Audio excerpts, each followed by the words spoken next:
to bude doktor Pasil. Uveďte ho, prosím. To je advokát? Ne, je to jeden známý lékař, výborný lékař. Já mu plně důvěřuji. To je skvělé. Dobrý večer. Dobrý večer. Omluvte mé zpoždění, Fedor. Já to nic, vítám vás. Prosím. Damiane, rád bych ti představil doktora. Těší mě. Damian Rapal. Pozval jsem pana doktora, protože jsem si začal dělat starosti o tvé zdraví. Požádal jsem ho, aby ti udělal další krevní test, abychom se všichni uklidnili a zbavili se pochybností. Samozřejmě, jak chceš, ale mně už je dobře. Vím, ale ve vzduchu je tolik různých bacilů. No dobře, ale já jsem u lékaře Pro byl. jistotu. Vždycky je lepší poradit se dvěma. Tak dobrá, snad pak budeš klidnější. Výborně. Šel byste se mnou na Samozřejmě. ložnice? Ano. Omluvte Děkuji, mě. doktore. Pojďte, prosím. Pojďte. Ano. Federico, ty jsi se zbláznil. Chceš, aby se dozvěděl, že umí? Ne, drahušku, ne. Chci se jenom přesvědčit, že nejde o další podvod tvého milovaného bratříčka. Ty mizero. Jo, potřebuju někoho, kdo by mě namasíroval. Jsem úplně hotová. Poslouchej, kde je Mili tak dlouho? A co já? Dobrý večer. Ahoj. Co to máš na sobě? No to paruka ti fakt sekne. Dokonalý na diskotéku, ne? To teda jo.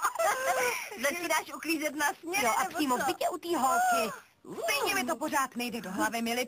Proč to děláš? Budeš uklízet špinavý prádlo holce, která ti přebrala kluka, no to O nechám. to právě jde, budu o něj bojovat. Budu mít tu ženskou na očích, budu vědět o každém jejím kroku a při první příležitosti ji rozmáčknu jako štěnici. Pronikla si do nepřátelského Aha, přesně tak. Mili, mně se to vůbec nelíbí, je to hrozně nebezpečný. Nebezpečný, nebezpečný to je, ale pro ní. Poslouchej, co je to vlastně za ženskou, jaká je? Nevím, popravdě řečeno, ani trochu se mi nelíbí, je taková, tak, No, jaká? Hezká? mrcha. Cože? Je to mrcha? Ne, ona je mrcha. Ty jsi to věděla jsi, že je krásná. Neboj se, Mili, nemůže být hezčí než Je zajímavější než já. Ne, ale jsem zvědavá, jak to zvládneš pracovat tady i u té holky. O to se nebojím. Řeknu madam, že jsem v těžké situaci. Řekne ti, že ne. Řekne jí, že jo. Ona sama mi říkala, že o lásku se člověk musí poprat. Tak, přesně to musím udělat. Práce. Nesnáším odběry krve, ale abych uklidnil svého švagra, udělal bych cokoliv. Pošlu ten vzorek do laboratoře. Jistě, doktore. Dám vám vědět. Moc vám děkuju. Dobrou noc. Dobrou noc, doktore. Ještě jednou děkuji.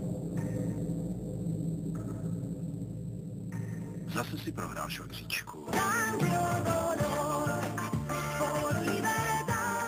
Povolení, abys mohla mít ještě jednu práci? Ano, práci na směny a můžete mi dávat jen polovic platu. Ale proč? Prosím vás, madam, jenom na pár dní musím vyřešit jednu situaci.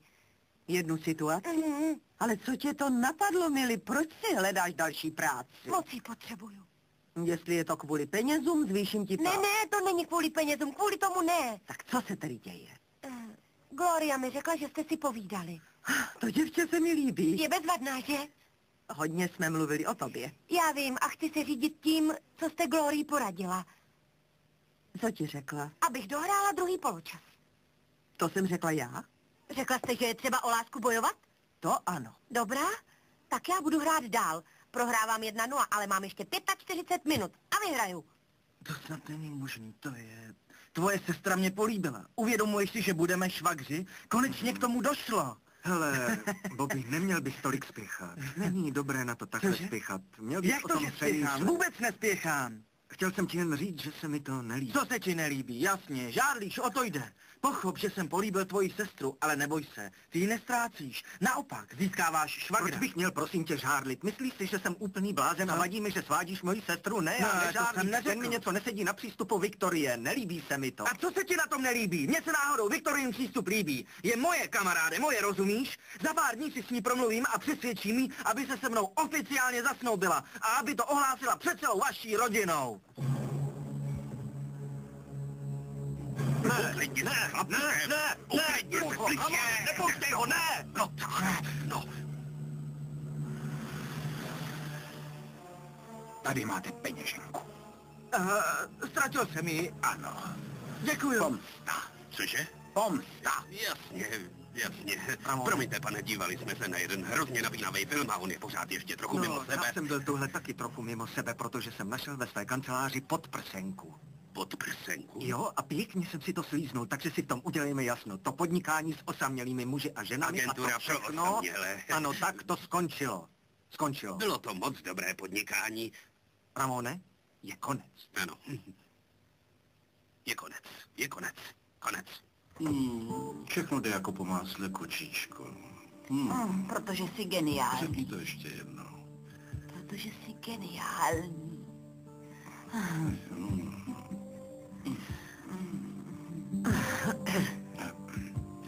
Vynikající čaj. Udělal mi moc dobře. Moc krát děkuju. Pomluvte mě.